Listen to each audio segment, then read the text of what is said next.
സാമ്പത്തിക പ്രതിസന്ധി രൂക്ഷമായതിനെ തുടർന്ന് ഭാരതത്തോട് സഹായം ആവശ്യപ്പെട്ട് ബംഗ്ലാദേശ് 50,000 ടൺ അരിയാണ് സഹായമായി ആവശ്യപ്പെട്ടത്. ബംഗ്ലാദേശിൽ ശേഷിക്കുന്ന അരി ശേഖരം 7.42 ലക്ഷം ടൺ മാത്രമാണ്. വിവരങ്ങളുമായി ഗൗതം അനന്തനാരായണൻ ചേരുന്നു.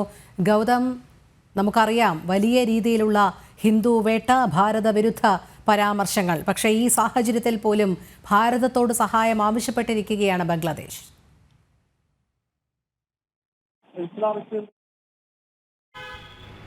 രോഹിണി, ഇസ്ലാമിസ്റ്റുകളുടെ സഹായത്തോടു കൂടിയാണ് മുഹമ്മദ് യൂനിസ് സർക്കാർ ബംഗ്ലാദേശിൽ ഇപ്പോൾ ഭരണം നടത്തുന്നത്. നേരത്തെ ഷെയ്ഖ് ഹസീനയുടെ ജനാധിപത്യ രീതിയിൽ തെരഞ്ഞെടുപ്പിലൂടെ അധികാരത്തിൽ വന്ന സർക്കാരിനെ ഇസ്ലാമിസ്റ്റുകൾ അട്ടിമറിക്കുകയും അതിനെ തുടർന്ന് മുഹമ്മദ് യൂനിസിൻ്റെ ഭരണകൂടം അവിടെ അധികാരമേൽക്കുകയുമായിരുന്നു.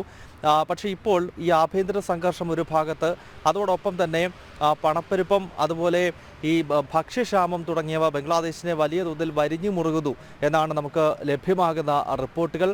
ഏതാണ്ട് 50,000 ടൺ അരിയാണ് ബംഗ്ലാദേശ് ഇപ്പോൾ ഭാരതത്തോട് അടിയന്തരമായി നൽകണം എന്ന് അഭ്യർത്ഥിച്ചിരിക്കുന്നത്. ബംഗ്ലാദേശിനെ സംബന്ധിച്ച് ഏറ്റവും കൂടുതൽ ജനങ്ങൾ അവിടെ ആശ്രയിക്കുന്നത് അരി ആഹാരമാണ്. കൂടുതലായി അരി ഭക്ഷണങ്ങൾ കഴിക്കുന്നവരാണ് ബംഗ്ലാദേശിലുള്ളത്. പക്ഷേ ബംഗ്ലാദേശിൽ ഇനിയും ശേഷിക്കുന്നത് ഏതാണ്ട് 7 ലക്ഷം ടണ്ണിനടുത്തുള്ള ശേഖരണം മാത്രമേ അരിയുടേത് ഉള്ളൂ. അതിനാൽ തന്നെ വലിയ തോതിലുള്ള ഭക്ഷ്യക്ഷാമത്തിലേക്ക് ബംഗ്ലാദേശ് നീങ്ങുന്നുവെന്നാണ് ലഭ്യമാകുന്ന റിപ്പോർട്ട്. ഈ പശ്ചാത്തലത്തിലാണ് 50,000 ടൺ അരി അടിയന്തരമായി തന്ന് സഹായിക്കണം എന്നൊരാവശ്യം ബംഗ്ലാദേശ് ഇപ്പോൾ ഭാരതത്തിന് മുമ്പാകെ വെച്ചിരിക്കുന്നത്. അടുത്ത കാലത്ത് നടന്നിട്ടുള്ള നയതന്ത്രപരമായ പല പ്രശ്നങ്ങൾ നമുക്കറിയാം. ഭാരതത്തിൽ വലിയ അമർഷം ബംഗ്ലാദേശിലെ ഇപ്പോഴത്തെ സാഹചര്യത്തിലുണ്ട്. പ്രത്യേകിച്ച് ഹിന്ദുക്കൾക്ക് നേരെ നടക്കുന്ന കലാപത്തിൽ പലതവണ ബംഗ്ലാദേശിന് ഭാരതം മുന്നറിയിപ്പ് നൽകിയതാണ്. പക്ഷേ അതൊന്നും വകവയ്ക്കാതെ അവിടെ വലിയ തോതിൽ കലാപകാരികൾക്ക് സഹായം നൽകുന്നതായിരുന്നു മുഹമ്മദ് യൂനിസിൻ്റെ നടപടികളിലെല്ലാം. പക്ഷേ അതേ മുഹമ്മദ് യൂനിസ് തന്നെയാണ് ഇപ്പോൾ